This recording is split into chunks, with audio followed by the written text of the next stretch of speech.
This is the current federal tax developments for the week of June the 10th, 2019. Current federal tax developments are brought to you this week by Kaplan Financial Education and by your state Society of CPAs. What we're looking at this week will be some issues that occurred when an S corporation ended up losing its status. We've talked about how fragile S's are before. We'll talk about another way to blow your S status. It requires you to pay for a private letter ruling to get it back. We have a case that involved a well-known author who tried to argue that you could divide her royalty income between income subject to self-employment tax and income that wasn't. The tax court eventually didn't go along with that. The IRS brought down the second shoe to drop in the issue of the new withholding under the Tax Cuts and Jobs Act scheme they want to be setting up for 2020. We had received a draft W-4 a couple of weeks ago. We have now received a draft of the employer's computations for withholding, and we'll talk a bit about how that's going to work. We had a TIGTA study, the Inspector General's, the Tax Inspector General for Tax Administration, Inspector General for Tax Administration, that found how the LB&I, Large Business and Industry Group, a number of penalties they impose for actually related penalties versus those imposed by the Small Business Self-Employed Division. Finally, we'll talk about a case of a filing postmark problem. This issue has come up more than once. This one was actually trying to get a tax court petition in. We've talked about this in the past, but it's good to review the issues as to what you can do to prove timely filing and what you cannot do. And unfortunately, in this case, we had a taxpayer who couldn't prove that their petition was filed on time. Actually, it appears their attorney couldn't prove the petition got filed on time. That created a bunch of problems, as you can guess, because if you don't file your petition on time, well, yeah, you lost your day in tax court. So you don't have an option to go forward at that point. Well, it's that time of year. X marks the spot, right? We're going to be going, time to kick off. And we're looking here at our tax courses are coming up.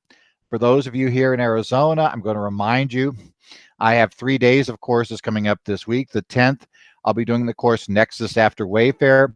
If you tried to sign up for this and you're listening to this before Monday morning, you tried to sign up for the webcast and it was full, the Arizona Society has opened up new webcast days. You can do that. That's going to be the multi-state taxation problem. I will do the 4-hour ethics course and a 4-hour Arizona income tax course on June the 11th. That'll also be at the Arizona Society offices and also webcast. And on Wednesday the 12th, I will go on the road down Interstate 10 to Tucson. I will be doing Preparing Complex 1040s at the Doubletree Williams Center, which I think now everybody's gotten used to is a Doubletree. So we're there at the Doubletree Williams Center. And again, if you haven't been there for a while, it's what you used to think of as an Embassy Suites. But we'll be doing Preparing Complex 1040s. That will include a session on 199 Cap A. We'll talk about that because that's one of our issues that's on the type of return we do that course. These are the type of issues that are going to show up on 1040s for people who bring their returns to CPA firms as opposed to those who maybe concentrate mainly on storefront approaches. So we'll take a look at that. When I go to New Jersey the following week on June the 19th, we will again do the multi-state taxation course. This will be coming from West Orange, New Jersey, from the Wilshire Grand Hotel, because the New Jersey Society is moving their offices. So it will not be in the Society offices. If you go there, it's not going to be there. We'll be at the Wilshire Grand, a little distance away in West Orange, not terribly far. The next day, I will be in Shelton, Connecticut, doing Partnership Taxation Advanced Issues on June the 20th. So if you're going to be there, that's available. And then the following week, I go to Portland, Oregon, actually going out to Beaverton. At the Oregon Society offices, I'll be doing Fringe Benefits on June the 27th. And I'll be doing 199 Cap A Qualified Business Income on June the 28th. Fringe Benefits is going to be interesting because obviously we don't know if we will or won't have the Secure Act or whatever succeeds to the Secure Act going through the Congress. I will note this week that appears Congress has found a way forward on the IRS reform issue. It appears we're going to move a bill that will not have anything about free e-file in it. So that would allow the bill to move forward because that's what was hanging it up. When we'll get such a breakthrough on the Secure Act, or if we'll get one, remains to be seen. If we get it before June 27th, I already have my stuff ready to talk about what happens to pensions under the Secure Act, but right now it's not the law. So we'll probably mention the Secure Act changes, but we won't really cover them because we don't know what the law will be. The following day, on June the 28th, we're going back to our friend 199 Cap A, qualified business income. We'll talk about that qualified business income and more on June the 28th. So we'll talk about QBIM and where we stand on that, including the infamous questions from the IRS website that we've talked about here on this program. And we'll also talk about some of the other business-related changes that were part of the Tax Cuts and Jobs Act. Keep an eye on your catalog for courses we're going to be doing around the country the rest of the year. We've got courses coming up in other locations as we move through the summer and into the fall. Obviously, the big time for courses always comes after October 15th. But, there's stuff happening now, and you're still doing returns. And if you have not kept up with what happened on 199 Cap A since the beginning of January, there's been a lot that happened since then. So, come in, check, and we'll talk about those issues. Let's get to our first issue this week. This is a private letter ruling. 2019-22-002 was issued on May the 31st. This is a problem yet again with an inadvertent termination of S Corp status. Let's talk about how it happened this time. I've mentioned more than once, S Corps are incredibly fragile devices. If you get a disqualified shareholder, your S corporation dies instantly. If you have a second class of stock that is issued, and remember, our definition for second class of stock is not the same as you might find in your state law, corporate law. There's going to be a different definition, but if you have that second class of stock, then you lose your status. Well, this time we had a little different issue. As I mentioned, we only have certain types of shareholders that are allowed. The concept initially for S corporations was that individuals would be the ones who could hold the shares. But Congress said, well, it's not right if somebody dies and their estate holds the share that we should suddenly kill the S election. So estates are allowed in. We also decided eventually that certain trusts, we might want to use a trust for reasons like to prevent that no good son-in-law from taking the shares from our daughter, or that no good daughter-in-law from taking the shares from our son. It doesn't matter whichever way that one works. So we might want to use a trust for that purpose. We might want to be able to use a trust. We'd like it to go to the kids, but we are concerned about distributions to them. So maybe we're willing to pay a high tax rate. So we were allowed certain trusts, qualified subchapter S trust, and also then electing small business trust. So we had those options, and there are a few others. A testamentary trust can hold it for 2 years. We have certain special rules. But one of the interesting things that happened was, of course, we have these things called limited liability companies. You may remember under check the box, if a limited liability company has only one owner, it's considered to be by default disregarded. We ignore it and we treat the owner as owning it. So if you have a single member LLC that is owned by an individual, we don't look at that LLC as the shareholder for tax purposes. We look at the individual as a shareholder. An individual is an allowed shareholder. So this S corporation, one of these shareholders, had his shares in a single member LLC. That's perfectly acceptable, but it creates a potential problem down the line. Eventually, what happens was an interest in that LLC was obtained by another party. We're not told how it was obtained, whether it was purchased, whether the LLC issued new interest, whether there was a gift made, but in some way, shape, or form, we ended up now with two interest holders. Under the check the box regulations, the minute that happens, we go back and say, new entity. I know we haven't changed the entity for tax purposes, or I should say for legal purposes, but for tax purposes, it's a new entity because it can't be disregarded anymore because it has more than one owner. It violated that test. Had it elected to be a corporation, it would still be fine, but nope. So we lose that, so it becomes a partnership on the instant that second owner is added. There's a problem. A partnership, what the tax law views as a partnership, is not an eligible as shareholder. So the minute we had a second owner own an interest in this limited liability company, the S corporation election was terminated. Of course, that wasn't noticed originally, and so we operate for a while. We're not told why it was noticed, but as I mentioned before, often it's noticed because a buyer shows up for the company.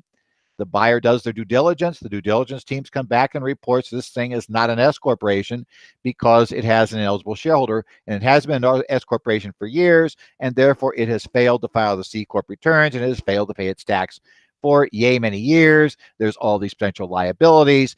Now we've got a problem because if we take over and if we don't buy the stock, we could still be held liable because we're aware, we bought it with this problem inherent, and we drained it of its assets by buying the assets from it. And so we participated in this scheme. And for whatever reason, therefore, the buyer gets nervous. And for the sale to go through, we have to get the IRS to grant inadvertent termination relief. As I mentioned before, generally you can get that. In this case, the taxpayer, the IRS said, we'll treat this as fine as long as you go back, treat it as if it was always owned by this person, and move the shares from the single member LLC back to the individual that had been disregarded for in the first place. If you do that, then we're fine. We're going to treat it as if we had never lost the S status. But as I mentioned, the way the law is structured, you have to get IRS ruling to get out of inadvertent termination. It's not one of those things that said, if the termination was inadvertent, then it didn't really end. No, it says, if it was inadvertent in the opinion of the IRS, then you're allowed to treat it as if it never went away, but you have to get the IRS's opinion, and that costs money. So the good news was we got a private letter ruling here, and they didn't lose their S status. The bad news was you have to pay the fees for the PLR. And even if the CPA firm does all the work, let's say whoever forgot to notice, let's say it was a CPA firm or it was the attorneys, whoever made the mistake of have that LLC get more than one interest holder and didn't realize that killed the S election, whatever professional that was, and I got news for you, they're going to blame the professional. Even if those guys go ahead and eat it, don't charge for the work to shepherd it through, which is going to be a lot of lost time. There'll nevertheless still be a fairly substantial fee for just asking for the ruling paid to the IRS, and they're not waiving that. So it's not cheap. Be very, very, very careful with S corporations, and you want to probably consider asking every year if you have an S corporation, have you done anything? Have the ownership changed? If you have a single member LLC that owns an interest that owns the S corporation shares, you're going to need to ask, did it add any members this year? We want to catch this problem. If we catch it immediately, now it's the client's fault. We have to ask for this ruling, not our fault. But if we let it sit there and we go for 10 years and then the buyer shows up, now, unfortunately, because we didn't raise a fuss about it, the client's going to say we were told it was okay. Look, it must have been okay because you filed 10 years worth of returns as an S corporation. And voila, we're on the hook for having to pay to get this thing fixed. You prefer not to be in that situation. Next up, this is the case of Slaughter versus Commissioner, Tax Court Memorandum Decision 2019-65, issued on June the 4th.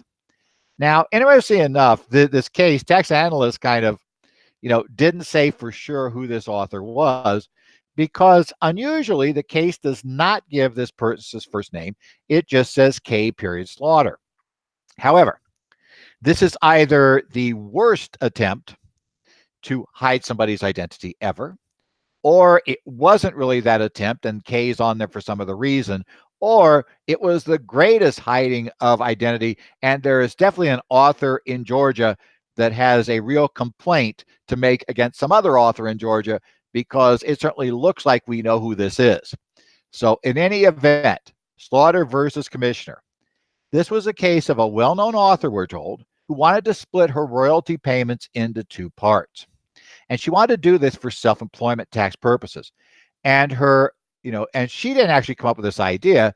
Her CPA firm came up with this and approached her on doing this. They said, look, she is a brand author. That is, just having her name on the book sells books. We've all seen that, right? You've seen those books. In fact, sometimes the author dies and we continue the series, but you'll still see the book in big letters, having the author's name, and then in tiny print, inspired by, and then written by somebody else. You'll see it come in with that. Or you even see it with live authors. You have to be careful sometimes. I've noticed that when buying books, that if you're looking for a particular author, you have to be very careful you don't get an inspired by type book, one of those things, when you're trying to get the author because, they're a brand author. Well, she's a brand author. And that's clear. Everybody agreed that's it. Now, she said, look, the stuff I do for actual writing, that should be subject to SC tax, but that's like 12, 13 weeks a year.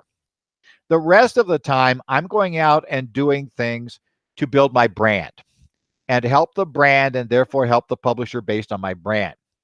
And so what I am paid now, because I'm paid a lot more today than I was paid back when I was an unknown author. So a lot of what I'm paid today is for the publisher getting rights to that brand because that brand has value. Their ability to use my name and to market things with my name, that's a key value that is distinct from being paid for writing. So I'm fine with the writing, my services as a writer being subject to SC tax, but I'm just being myself and being paid for that. And being myself shouldn't be self-employment income. Well, the tax court did not agree. What they had done, the logic of this one that was used in the case of Slaughter, the CPA firm had found a revenue ruling that goes back a number of years. And what they found in revenue ruling 68-499, that was a case of, and the ruling deals with a case, we have two employees of a taxpayer. These two employees were among 5 people that had a patent. The employer was paying to the patent holders, each of them, a fee to allow it to manufacture items covered by the patent. This ruling said that the payment to the 2 employees that represented payment for this patent that they owned personally was not owned by the company, they owned it personally. Those payments for the patent rights were royalty income not subject to FICA, were royalty payments not subject to FICA, reported on 1099 miscellaneous, and the payments that were made for the services they were performing, which were separate and distinct, those were wages. The CPA, one of the CPAs who researched this, decided that this should apply for SE tax. So in that CPA's view, the writing was considered to be the equivalent of the services performed by these two patent holders, and the payments for her brand were considered to be the equivalent of the royalty that these 2 patent holders received. Well, the tax court said, no, it doesn't work that way. They said, first, you've got this wrong. Self-employment tax is not based on the same criteria as employment taxes. Employment taxes are imposed on amounts paid to an employee by an employer for services rendered. Self-employment tax is based on the earnings from a trade or business carried on by the taxpayer. They said, here's the catch. The employees, even though it might have been the same trade or business, right? And obviously it was related, it didn't matter because they were being paid for something that was not services rendered to the employer. However, in this case, the taxpayer was receiving payments, all of which were related to her trade or business as an author. In essence, the publisher would not have been paying for her brand if she was not an author, if it didn't come from her work as an author.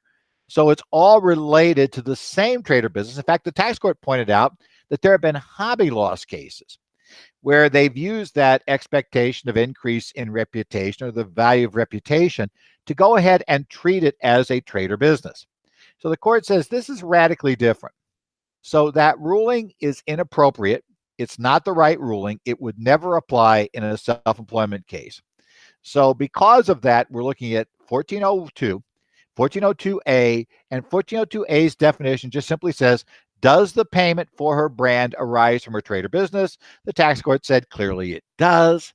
Therefore, it's all subject to SE tax.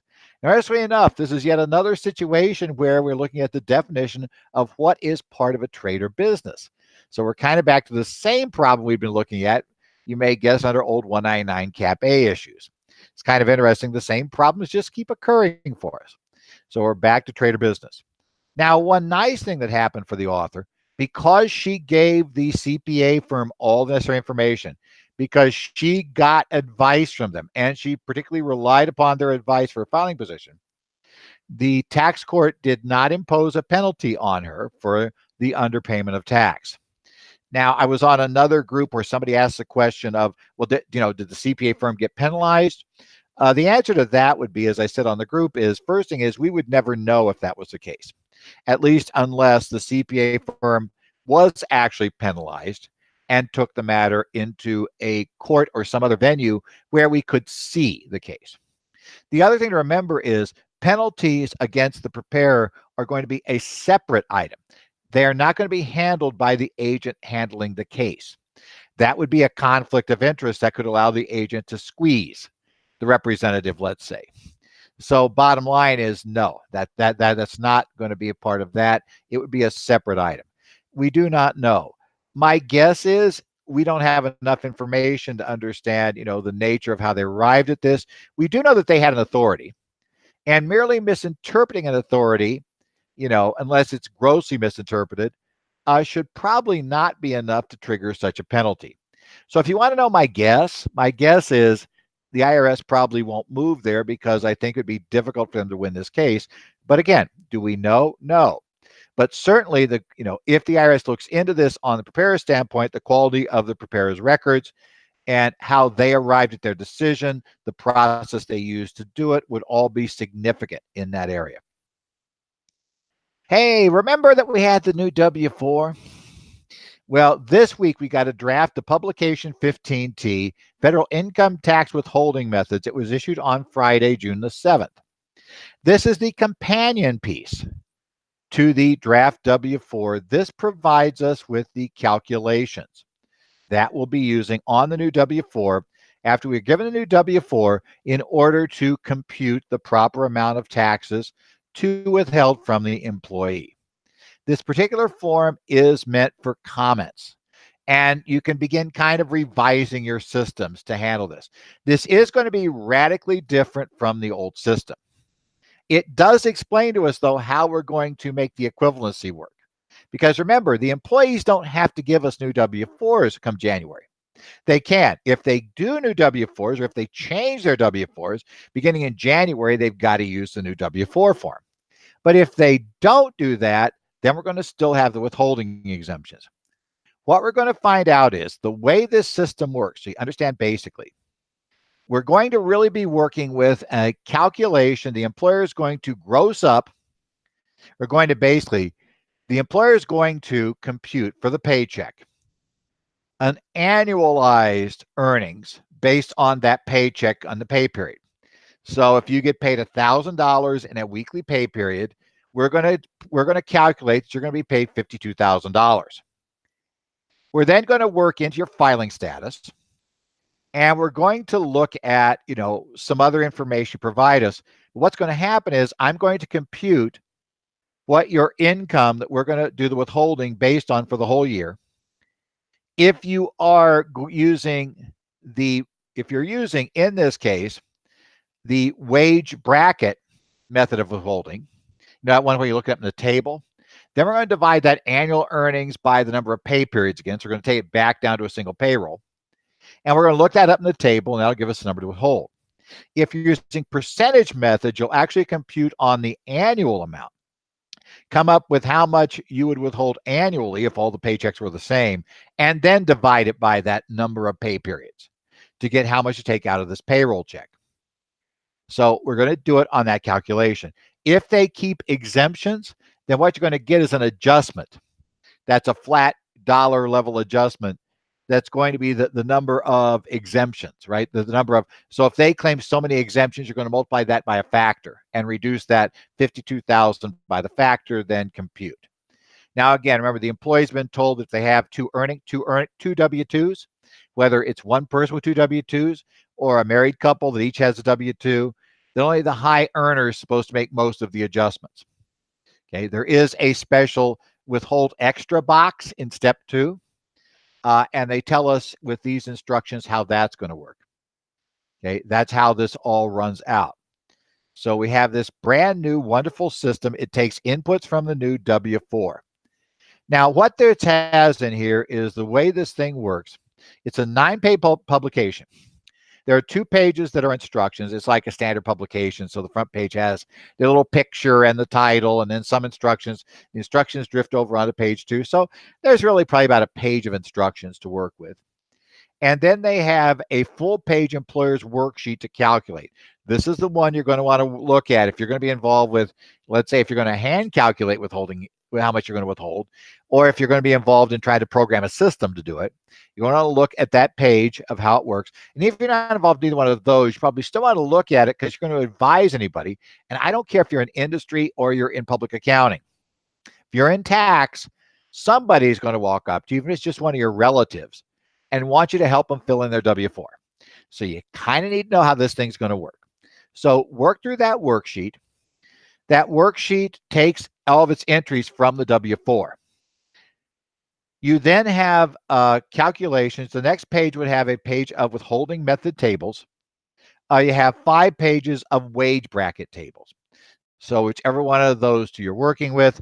If I'm working with my family member, I'm probably going to go ahead and use the wage bracket tables because I'm going to assume a lot of software will. And it's just going to be a lot simpler than the other way. So I'll go that route. But you're going to do that. After you do that calculation, how much to withhold from the check, because dependency exemptions are now credits, we do go back and figure out how much credit and spread that $2,000 credit over the payrolls or whatever we expect to get. So there is an issue there, and that's a little quirky to handle. If somebody's asking for extra withholding, there are steps you take, and the instructions tell you how to do that. On the wage bracket method, there's actually 2 columns for each type of, for like single, married, filing joint, head of household. There's actually separate columns. One is the regular column, and one's for the I want extra taken out column. And no, it doesn't really say I want extra taken out, but we know that's what it means. And remember, they always can ask at the end to have extra amounts taken out of the paycheck in addition to what you compute. So that number is always put in there. In the handout for this week, handout, PDF, whatever you call it, you can download from the website. We do have a number of examples where I work through this with real numbers, real cases. I'm not going to go through every permutation because that could take forever. But we have a number of them, and I think enough to at least get you comfortable to start playing with the worksheet. One caveat, if you're going to play with the worksheet, the IRS only gave us wage bracket numbers for single filing status. Their theory is doesn't really matter. The others will work the same, so you can do the basic calculations there. And I think they did it weekly, A, because most people don't seem to use weekly payroll, and B, they don't want people using these numbers, so they want to take no chances. They tell you don't use these for anything, and then they tried to make sure and give you something where you didn't have the information to use it for anything unless you went the percentage method. So, yeah, one of those things from the IRS. So we'll see how it goes. But the new methods are out there. They expect to issue in late July what they called near final version of the W-4. I assume that will mean there'll be a near final version of this in July as well. And then in November sometime, they'll issue the actual 2020 version. But the idea is with the July copy, the near final version, that's when people doing payroll system programming are supposed to start coding into this system to make it work so that when they actually get the final adjustments in November for what's going to be the withholding numbers for next year, they'll be able to just plug those in the system. So keep your eye out for that. Next up, we have the Treasury Inspector General's Office for Tax Administration issued a report. It's got a nice title. Few actually-related penalties are proposed in large business examinations, and they are generally not sustained on appeal. This is the Treasury Inspector General for Tax Administration's document number 2019-30-036, issued on May the 31st. Now, what this particular ruling told us was they found, is what they said. Now, whether this is or is not a problem is open. But what they found when they did this study was they found that 6%, they looked at how many cases that were finally settled in large business and industry section or the small business self-employed section where there was a tax assessment in excess of 10 grand. Was there an accuracy related penalty assessed against the taxpayer that was sustained on appeal, if it was appealed? And they found that only 6% had the LB&I case an accuracy related penalty assessed, while 25% of small business self-employed cases had the penalty assessed. Now, is that good news or bad news? Well, we can talk about it. The IRS said, and so did some practitioners. Tax analysts had in Tax Notes Today on Friday, had an article that went through this as well with complaints by advisors that they're ignoring some key issues. And I think some of that is correct. Some of it may not be, some is, but we'll see how it works.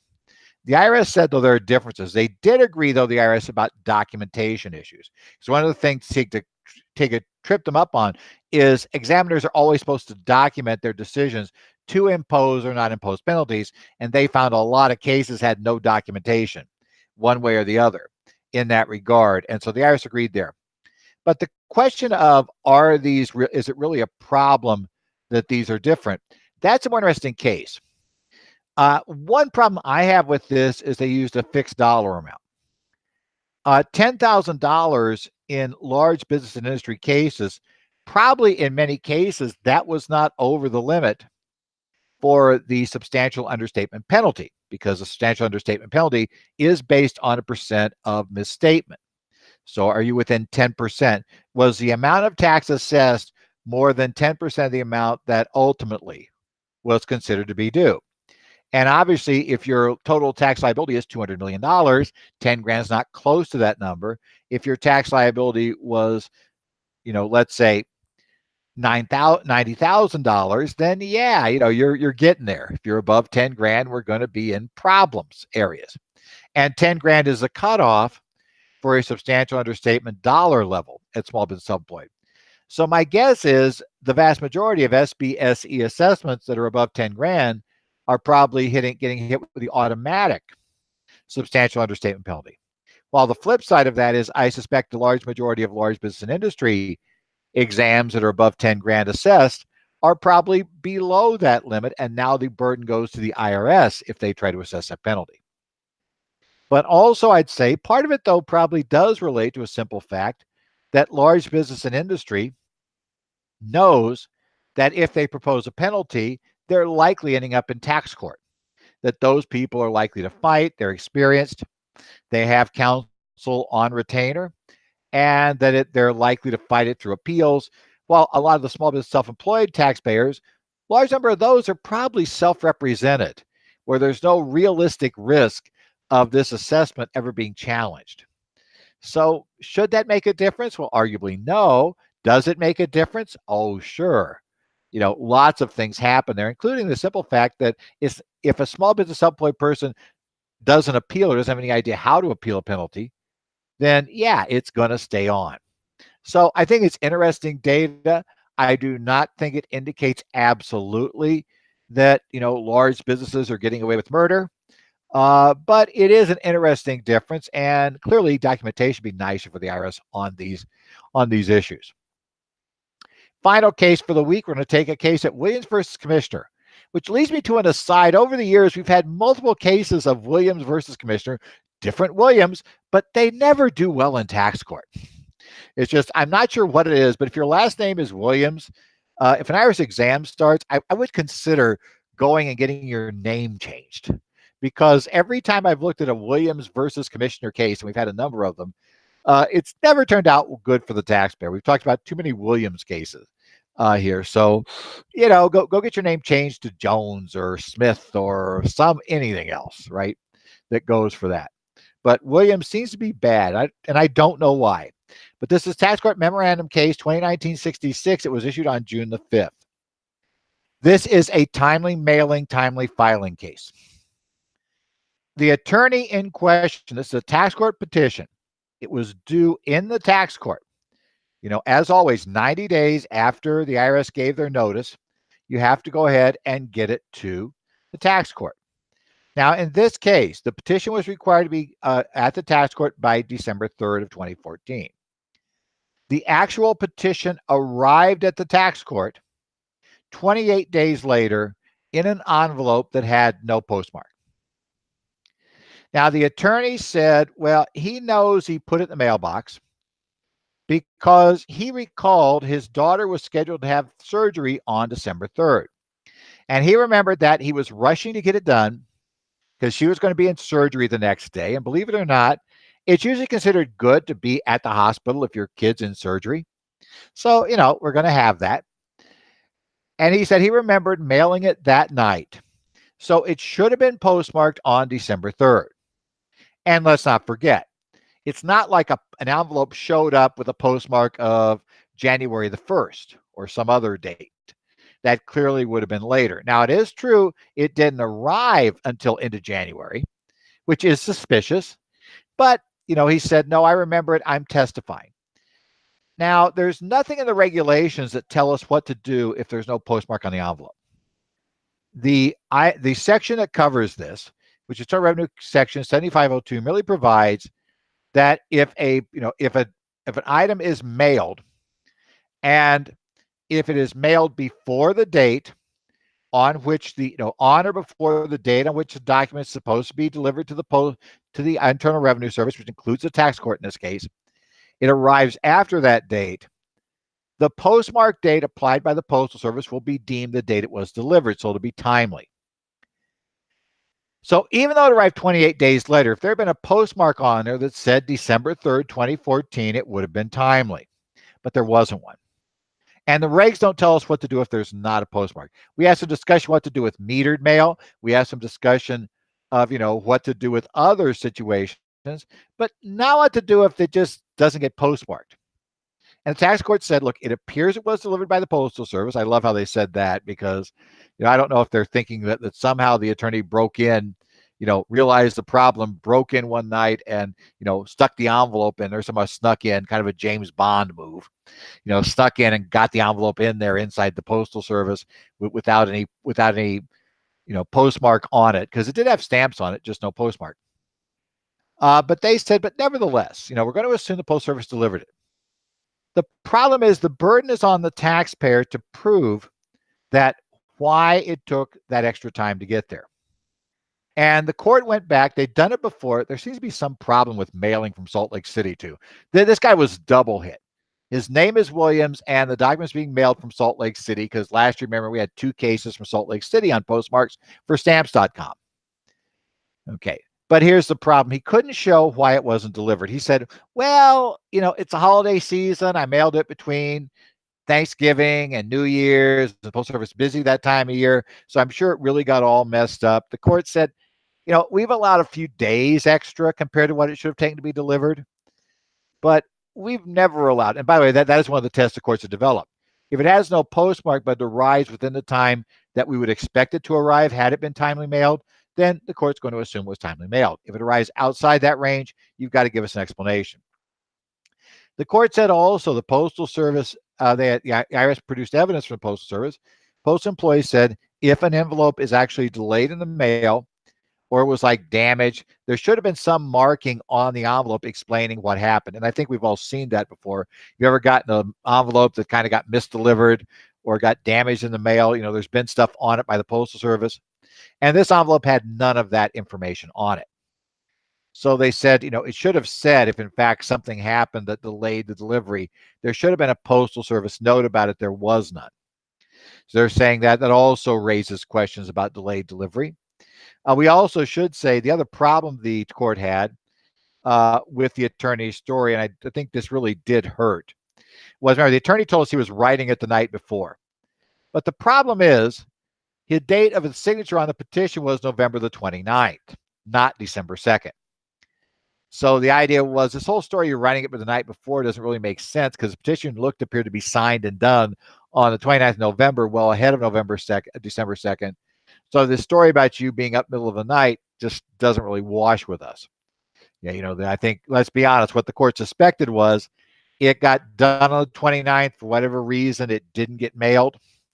And it was discovered after the fact that they failed to file a petition and it got stuck in the mail. And for whatever reason, they got lucky and it wasn't postmarked. But, because don't know how you arrange for it not to be postmarked, but it didn't get postmarked and arrived 28 days, but arrived 28 days late. So in any event, they said, we're not sure you proved that. We don't buy that anyway. And it didn't explain how it could have been this delayed. Now, the problem with this is a thoroughly solvable problem. In the article that you can download, we discuss how you solve this. The easiest way to solve this, and there actually are 3 ways to solve it. There are 3 ways to prove timely filing. First one is to take the envelope, the U.S. Postal Service, right, and to use either registered or certified mail and keep the receipt. Now, be careful here. I know you're going to want to get that, return receipt requested, the green postcard. The green postcard does not matter. In the documents, if you read it, I've got in there the regulation underlined. What they're telling you to do is the sender's receipt is what the reg mentions. It never mentions a green postcard. It never mentions return receipt. If the sender's receipt is stamped with the postmark date, that is deemed to be the date the document was filed. Or what really happens is the burden shifts entirely to the IRS, who now has to prove what was in that envelope. And more importantly, what wasn't in that envelope, and that's really tough to prove. And I'll be honest, anytime I've had this issue arise, when we've had the certified receipt, the IRS claims that something was late and we have the certified receipt, the correspondence stops instantly. It's, that's it. It's burden's done, we're over. That is the key filing date. The other two ways to do it, if it's electronically filed document, the date of the electronic postmark obtained from the electronic return transmitter is the date of filing. Now, that's the date the return hit their system, not necessarily the time in which it was transmitted to the IRS. One quirk to remember there, if you have a document that's going to the IRS, while the transmitter's receipt gives us the minute and second of receipt, the taxpayer's time zone is used for the hour and day. So be aware of that, right? The taxpayer's time zone. So you can't get around this by going that way. And it is the transmitter. Most of you listening to this are the originator, the ERO and the paid preparer, but you're not the transmitter. The transmitter gives you the electronic postmark date. That's the proof of filing. As well, if you use certain specified private delivery services, again, notice 2016-30 has a list of the services. Now, one thing to remember, it's not just enough to use FedEx. You've got to use one of the services listed on the page for FedEx. And the other thing, we had this come a couple of years ago when FedEx added a new next day, really, really early service. That really, really early service didn't count until the IRS later revised the list. You've got to only use the services on the list. Don't just look for something that delivers next day. Look for something that delivers next day from UPS, from FedEx, from DHL. DHL was often on the list.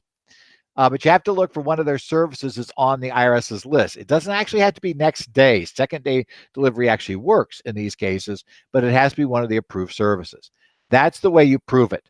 This was an avoidable issue as long as you use one of those ways of documenting it. By the way, the tax court has more than once commented when people have tried to argue that they did it. We've held attorneys and CPA firms to task. The court has saying, well, you should have known how you do this and get proof. You didn't do that. You took the risk of things not going well.